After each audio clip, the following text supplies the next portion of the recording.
আকিবার, Trump সরকার, my friend Trump, এই শব্দগুলো নিশ্চয়ই মনে আছে আপনাদের। এই শব্দগুলো কে ব্যবহার করতো? ভারতের প্রধানমন্ত্রী নরেন্দ্র মোদী। ট্রাম্প ক্ষমতায় আসলে ভারতের একটা আধিপত্য থাকবে বিশ্বব্যাপী, সেটা একটা ধারণা ছিল।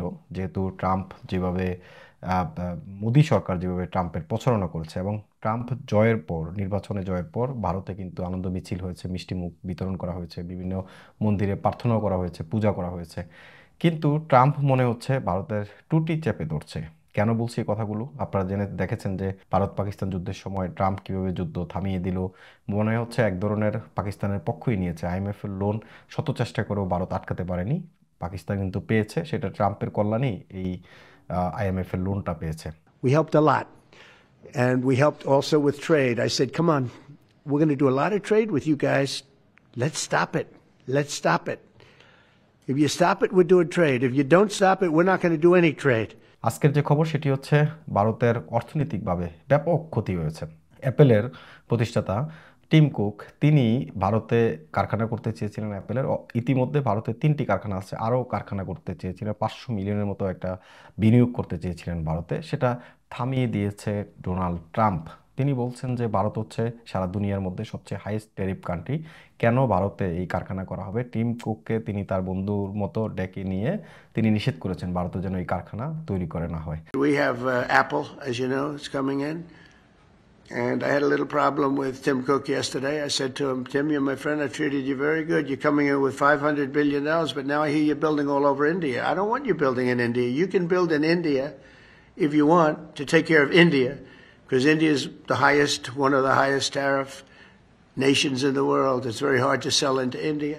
ভারতের বর্তমান যে পররাষ্ট্রনীতি, এই পররাষ্ট্রনীতি মুখ থুবড়ে পড়েছে সারা দুনিয়াব্যাপী। ভারতের যতগুলো প্রতিবেশী দেশ আছে, আপনি যদি ভারতের ম্যাপটা দেখেন, ভারতের পাশের দেশ পাকিস্তানের সাথে তো চিরবৈরিতা বা চিরশত্রুতা আছে। বাংলাদেশ একমাত্র ভারতের কাছের বন্ধু ছিল, সেটি গত 8 মাস আগে আওয়ামী লীগ সরকার ক্ষমতা থাকাকালীন। এখন ভারতের সাথে বাংলাদেশের একটা বৈরিতা শুরু হয়েছে। নেপাল, ভুটানের সাথে ভারতের ভালো সম্পর্ক নেই, চায়নার সাথে তো সম্পর্ক নেই, আফগানিস্তানের সাথেও সম্পর্ক নেই, শ্রীলঙ্কার সাথে সম্পর্ক নেই, মালদ্বীপের সাথে সম্পর্ক নেই। ভারতের আসলে বন্ধুরাষ্ট্র বলতে কে আছে? মুখ ফিরিয়ে নিয়েছে রাশিয়াও এক ধরনের বলা যায়। বিশেষ করে তুরস্ক বলা হতো ভারতের বন্ধুরাষ্ট্র। তুরস্কের নানান সময় নানানভাবে ভারতে গিয়ে এসেছিল। কিন্তু এই পাকিস্তান ভারত যুদ্ধের সময় তুরস্ক থেকে ড্রোন বা অন্যান্য সরঞ্জাম দেওয়ার ফলে এখন ভারতের তুরস্কের সাথে একটা বৈরিতা শুরু হয়েছে নতুন করে। ইরানের সাথেও সম্পর্ক খারাপ। তো বিশ্বব্যাপী ভারতের পররাষ্ট্রনীতি একদম মোদী সরকারের পররাষ্ট্রনীতি মুখ থুবড়ে পড়েছে। কেউ আর ভারতের বন্ধু রাষ্ট্র হিসেবে অবশিষ্ট থাকলো না। কারণ ভারতের পররাষ্ট্রনীতির কারণেই বা মোদী সরকারের যেই একঘেয়েমি কিংবা মোদী সরকারের যে কট্টরপন্থী মনোভাব, সেটা আসলে কেউই পছন্দ করছে না। যার ফলে ভারতের সাথে এখন দিন দিন খারাপ সম্পর্ক হচ্ছে সবারই।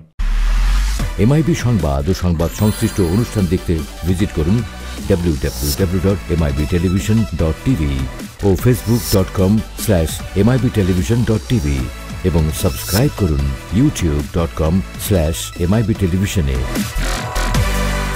এমআইবি টেলিভিশন, সত্য খবর, সঠিক খবর।